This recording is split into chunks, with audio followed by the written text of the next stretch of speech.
सभी को बच्चों मेरा राधे राधे। आपके लिए हम ऑब्जेक्टिव क्वेश्चन लेकर आए हैं म्यूज़िक से रिलेटेड, तो बहुत ही आपके लिए इम्पॉर्टेंट है।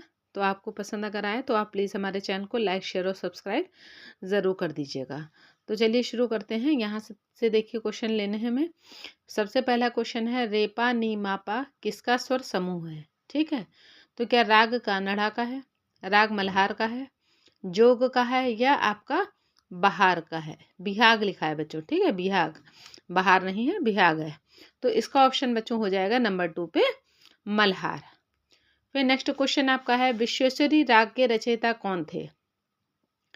पंडित रविशंकर, तानसेन, अलाउद्दीन खां, या पंडित देवधर देव चौधरी? ठीक है, तो इसका ऑप्शन बच्चों क्या हो जाएगा? पंडित, 4 ऑप्शन है, जो 4 नंबर का ऑप्शन देखिए आपके लिए सही हो जाएगा, जो कि है पंडित देव चौधरी। फिर है, गुर्जरी तोड़ी का अंश स्वर क्या है? ठीक है, गुर्जरी तोड़ी जो राग आपका है उसका अंश स्वर क्या है? जैसा कि आप सभी जानते हैं कि अंश में क्या माने क्या होता है, ठीक है, तो उसी के लिए कहा गया है। इसका अंश स्वर क्या है? रे है, कोमल धा है, गा है, या मा है? तो इसका ऑप्शन हो जाएगा नंबर 2 पे बच्चों कोमल धा। फिर है, जाति द्वारा राग वर्गीकरण के कितने आधार हैं? 9 हैं, 12 हैं, 6 है, या 3 है? तो आपका ऑप्शन नंबर 2 है जो आपका 12 सही हो जाएगा।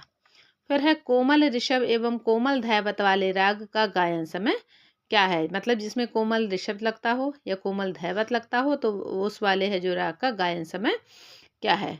तो क्या प्रातः काल है, फिर 4 से 7 बजे का है, फिर रात्रि का प्रथम प्रहर है, या 10 से 4 बजे का है? तो इसका ऑप्शन बच्चा नंबर 2 हो जाएगा 4 से 7 बजे। फिर है, सोमनाथ में रागों की संख्या कितनी बताई गई है? 460 बताई गई है, 960 बताई गई है, 560 बताई गई है, 360?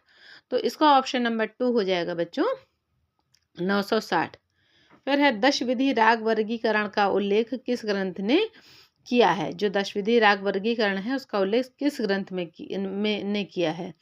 क्या जयदेव ने किया है, नारद ने किया है, शारंग देव ने किया है, लोचन ने किया है?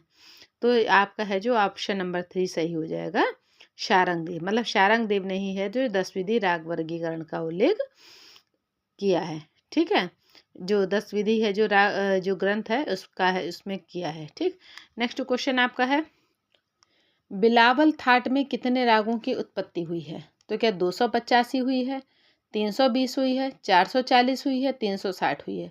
तो ऑप्शन इसका बच्चों सी सही हो जाएगा, 440। फिर है, धानी सारेगा रेगा मा गारेसा किस राग का स्वर समूह है? दरबारी का है, तोड़ी का है, तिलंग का है, झिझोटी का है? तो इसका ऑप्शन नंबर 2 हो जाएगा तोड़ी। फिर है, राग आभोगी कहाँ का राग है? हिंदुस्तान का है, बंगाल का है, कर्नाटक का है, पाश्चात्य का है? तो इसका ऑप्शन हो जाएगा नंबर 3 कर्नाटक का। जो राग आभोगी है कहाँ का राग है? कर्नाटक का राग है बच्चों। फिर आपका नेक्स्ट क्वेश्चन आता है, राग अहिर भैरव का सम प्रकृति राग कौन सा है? भैरवी भैरव है, आनंद भैरव है, नट भैरव है, या भैरव है? तो इसका ऑप्शन नंबर 2 हो जाएगा बच्चों आनंद भैरव। फिर नेक्स्ट क्वेश्चन है आपका, पंडित भातखंडे जी के ऋषभ धैवत शुद्ध वाले रागों का समय क्या बताया गया है? संधि प्रकाश रागों के बाद बताया गया है, यह है जो संधि प्रकाश रागों से पहले बताया गया है, कोमल गानी स्वरों के बाद बताया गया है, दोपहर 12 से 4 बजे तक का बताया गया है? तो इसका ऑप्शन बच्चों हो जाएगा नंबर 1 पे संधि प्रकाश रागों के बाद का जो समय होता है वो भातखंडे जी ने जिस उसमें है जो ऋषभ धैवत शुद्ध वाले रागों का समय बताया है, जिसमें है जो ऋषभ धैवत शुद्ध होता है। फिर देखिए, राग गौरी मंजरी के रचयिता कौन होते हैं? कौन है? अली अकबर हैं, पंडित रविशंकर हैं, अलाउद्दीन खान हैं, या गोपाल नायक हैं? तो इसका ऑप्शन नंबर 1 हो जाएगा अली अकबर। फिर है, सानी धा मापा धा गा का स्वर समूह किसका है? ये जो आपकी है जो मतलब ये स्वर इसी तरह से बच्चों आते हैं, थोड़ा सा स्वर समूह दे दिया जाएगा, उससे आपको राग पहचानना पड़ेगा। तो इसी के लिए है जो आपको रागों का अच्छे से ज्ञान होना चाहिए और राग की आरोह अवरोह पकड़ आपको याद होनी चाहिए परिचय के साथ में। ठीक, तो इसका पूछा जाता है कि भटियार है, बागेश्वरी है, भीम पलासी है, बहार है? तो इसका ऑप्शन नंबर 2 हो जाएगा बागेश्वरी। फिर क्वेश्चन है, हेमंत राग का गायन समय किस प्रहर में है? चौथे में है, तीसरे में है, दूसरे में है, पहले में है। तो हेमंत राग जो है उसका गायन समय आपका है जो तीसरे प्रहर में है। फिर है यमन तथा फरदोस्त रागों का वर्णन किस ग्रंथ में मिलता है? संगीत मकरंद में मिलता है, राग तरंगिणी में मिलता है, संगीत दर्पण में मिलता है, बृहददेशी में मिलता है। तो यमन और फरदोस्त रागों का वर्णन बच्चों मिलता है आपका राग तरंगिणी में। फिर नेक्स्ट क्वेश्चन बच्चों है आपका, शुद्ध छायालंग संकीर्ण राग वर्गीकरण पद्धति का उल्लेख किस ग्रंथ में सर्वप्रथम मिलता है? क्या संगीत दर्पण में मिलता है, संगीत रत्नाकर में मिलता है, संगीतांजलि में मिलता है, नाट्य शास्त्र में मिलता है? ये देखिए संगीत से रिलेटेड है जो कितने हैं जो मतलब आपके ये दिए हुए हैं ग्रंथ, तो इसमें है जो कंफ्यूज ना हो जाइएगा। तो इसका है जो सीक्वेंस, इससे ध्यान रखिएगा कि किस ग्रंथ में है जो कौन सी चीज के बारे में बताया गया है। ठीक है, जैसे इसमें है जो आपका ऑप्शन नंबर 1 हो जाएगा संगीत दर्पण। ठीक है, इसी तरह से ऐसे ही पास पास बच्चों को ऑप्शन दिए जाते हैं कि जिससे कि आप लोगों को है जो कन्फ्यूज़न ज़रूर हो। तो इसको ध्यान से देखिएगा और 2-4 बार ऐसे क्वेश्चन को पढ़ा करिए जो उसके है जो टॉपिक है जो एक से एक है जो बिल्कुल आसपास आपके हों। ठीक है, एक ही से है जो मिलते हुए वर्ड है जो आपके इससे मिलते जुलते हों, जिससे कि आपको कन्फ्यूज़न ज़्यादातर रहता है। तो ऐसे ऐसे क्वेश्चन को खूब अच्छे से पढ़िएगा और इसको नोट कीजिएगा। तो शुद्ध छायालंग इसका बताया हमने ऑप्शन नंबर 1 संगीत दर्पण सही हो जाएगा। फिर है वराली मध्यम किसे कहा जाता है? जो मध्यम ग्राम के पंचम को, मध्यम ग्राम के ऋषभ को, मध्यम ग्राम के धैवत को या मध्यम ग्राम के गंधार को। तो जो वराली मध्यम होता है उसे वो है जो आपके मध्यम ग्राम के पंचम को कहा जाता है। ठीक, और एक बात और बच्चों बताएंगे, ये क्वेश्चन ये जो अब हमने जो क्लास लेना है आपका मॉर्निंग में ना लेकर है जो इवनिंग में लेना आपका स्टार्ट कर दिया है किसी कारणों की वजह से। ठीक है, तो आप है जो इसको देख लिया करिए, शाम को इवनिंग में है जो हम इसको क्लास अब लगाते हैं, तो इसको आप है जो इसके वीडियो ज़रूर देखा करिए, आपके लिए बहुत ही हेल्पफुल है। और साथ ही साथ जो हम शॉर्ट्स भेजते हैं बच्चों, वो आपके लिए एक नोट्स से है जो किसी भी नोट से है जो आपको कम नहीं है। संगीत में है जो बहुत ही कम है जो आपको देखेंगे, क्लासिकल म्यूज़िक में शॉर्ट्स है जो आपको वीडियो आपको प्रोवाइड होता हो। ठीक है, अगर होता है तो बहुत ही अच्छा है, सो फार गुड है। लेकिन नहीं अगर होता है तो ये आपका, अगर आप इसे सब्सक्राइब हमारे चैनल को कर लेंगे तो ये आपको बार बार मैं कहती हूँ ये आपका कलेक्शन बन जाएगा। कोई रजिस्टर वगैरह में नोट करने की ज़रूरत नहीं है, कोई बुक की ज़रूरत नहीं है। अब बुक से भी रिलेटेड जो बड़े बड़े टॉपिक हैं वो भी हम आपको है जो पॉइंट्स वाइज नोट कराते ही जा रहे हैं, इसको भी आप देख लीजिएगा। तो चलिए आगे शुरू करते हैं। धामा गा सारे गा सानी किस राग का स्वर है? राग श्री का है, तिलक कामोद का है, हिंडोल का है या श्री का है? तो आपका ऑप्शन नंबर 2 हो जाएगा तिलक कामोद। फिर है राग की उत्पत्ति किससे हुई है? जाति से हुई है, मूर्छना से हुई है, थाट से हुई है, सप्तक से हुई है? तो ऑप्शन इसका नंबर 3 हो जाएगा थाट। फिर है राग में कितने का स्वर है जो अनिवार्य है? कम से कम कितने स्वर अनिवार्य है? ज़्यादा से ज़्यादा नहीं पूछा है, कम से कम पूछा है। तो क्या 7 है, 5 है, 2 है या 3 है? तो इसका ऑप्शन नंबर 2 हो जाएगा 5।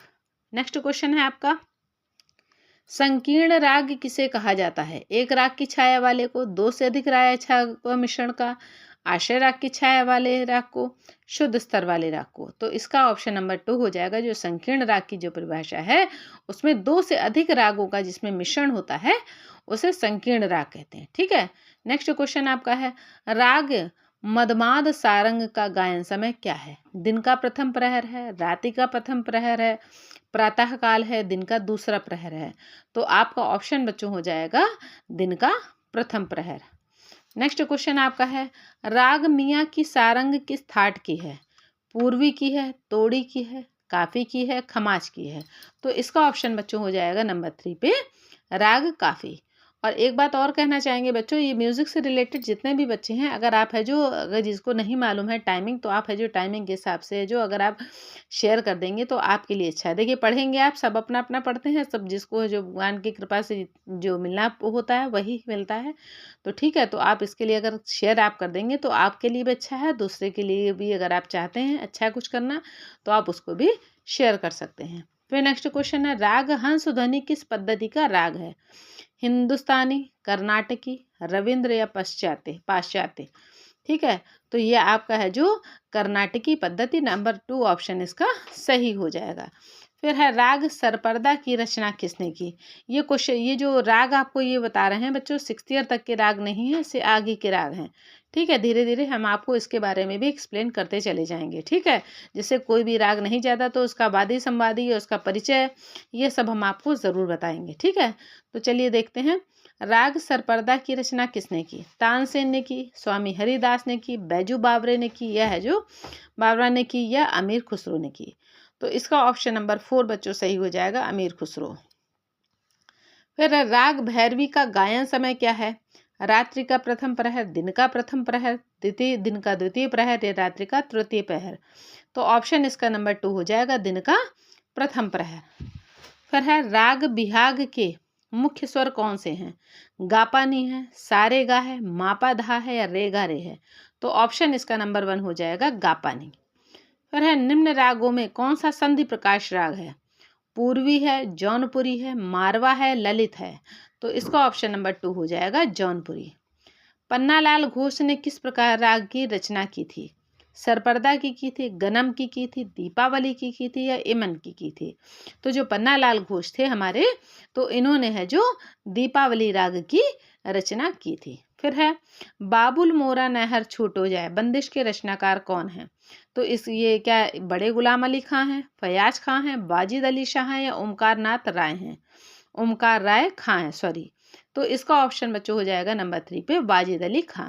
ये वही है जो सॉन्ग बच्चों है जब है जो पाकिस्तान और की सबकी मतलब अंग्रेजों के द्वारा है जो जब लड़ाई हुई थी, तो उनको है जो देश निकाला मतलब दिया गया था, सबको अपना अपना घर छोड़ के जाना पड़ रहा था, तब इन्होंने इस राग की है जो ये बंदिश है, इसके द्वारा है जो इनको पहचाना जाता है।